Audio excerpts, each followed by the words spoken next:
सोनापुर गांव में 3 भाई रहते थे, मोहन, सोहन और सबसे छोटा किशन। मोहन बड़ा था और खुद को बहुत समझदार मानता था। सोहन बीच का भाई था और हमेशा बड़े भाई की हाँ में हाँ मिलाता था, जबकि किशन सीधा सादा, मेहनती और संस्कारी था।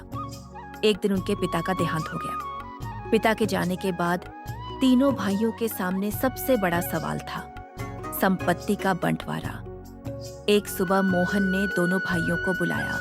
सुनो, अब पिताजी नहीं रहे, इसलिए खेत, घर और बाग का बंटवारा करना होगा। सोहन बोला, भैया, जैसा आप कहेंगे वैसा ही होगा। किशन ने भी सिर झुका दिया। आप दोनों बड़े हैं, मुझे आप पर पूरा भरोसा है। मोहन के चेहरे पर चालाक मुस्कान आ गई। सबसे पहले तीनों खेत देखने पहुंचे। मोहन बोला, यह बड़ा खेत मेरा होगा, दूसरा खेत सोहन का होगा और बीच की पतली पगडंडी किशन की। किशन चौंका लेकिन कुछ नहीं बोला। फिर वे आम के बाग में पहुंचे। मोहन बोला, पेड़ों के फल और लकड़ी हमारी होगी और जड़ें किशन की। किशन का दिल टूट रहा था। इसके बाद वे घर पहुंचे।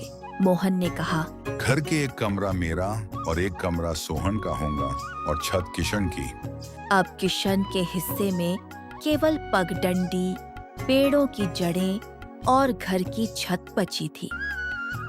लेकिन उसने फिर भी कोई विरोध नहीं किया। बंटवारे के बाद मोहन बोला, किशन, अब घर हमारा है, तुम यहाँ नहीं रह सकते। किशन की पत्नी गीता रोने लगी। भैया, हम कहाँ जाएंगे? लेकिन दोनों भाइयों का दिल नहीं पसीजा। आखिर किशन अपनी पत्नी और छोटे बेटे राजू को लेकर गांव के बाहर एक टूटी हुई झोपड़ी में रहने लगा। रात भर गीता रोती रही। तुमने अपने भाइयों पर इतना भरोसा क्यों किया? किशन बोला, मैंने कभी नहीं सोचा था कि अपने ही भाई ऐसा करेंगे। अब परिवार के सामने खाने का संकट खड़ा हो गया। किशन काम ढूंढने गांव गया, लेकिन मोहन ने पहले ही गांव वालों को उसके खिलाफ भड़का दिया था। कोई उसे काम देने को तैयार नहीं था। दिन भर भटकने के बाद किशन खाली हाथ लौट आया। उसका बेटा राजू भूख से रो रहा था। यह देखकर किशन की आंखों में आंसू आ गए। अगले दिन गांव के सबसे सम्मानित बुजुर्ग रामदास बाबा किशन से मिलने आए।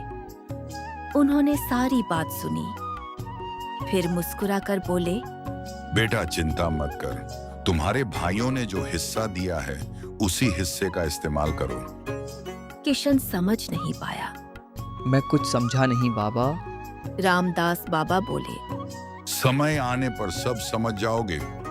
कुछ दिनों बाद बारिश शुरू हुई। रात को किशन फावड़ा लेकर अपनी पगडंडी पर पहुंचा। उसने पूरी पगडंडी खोद दी। सुबह खेतों का पानी बह गया। मोहन और सोहन की फसल सूखने लगी। दोनों भागते हुए पहुंचे। किशन, ये क्या किया तुमने? किशन शांत स्वर में बोला, भैया, पगडंडी तो मेरी है, मैं उसे रखूं या तोड़ूं, यह मेरा अधिकार है। दोनों भाइयों के पास कोई जवाब नहीं था। कुछ दिन बाद किशन कुल्हाड़ी लेकर आम के बाग में पहुंचा। वह पेड़ों की जड़ों को काटने लगा। मोहन चिल्लाया, रुको, पेड़ गिर जाएंगे। किशन बोला, जड़ें मेरी हैं भैया। थोड़ी ही देर में कई पेड़ सूखने लगे। अब दोनों भाइयों की परेशानी और बढ़ गई। एक रात किशन घर की छत पर पहुंचा। वह छत की लकड़ियां निकालने लगा। धीरे धीरे पूरी छत कमजोर हो गई। सुबह मोहन और सोहन दौड़ते हुए आए। अरे पागल हो गए हो क्या? किशन बोला, छत मेरी है, मैं उसे रखूं या हटाऊं, यह मेरा अधिकार है। अचानक छत का एक हिस्सा गिर पड़ा।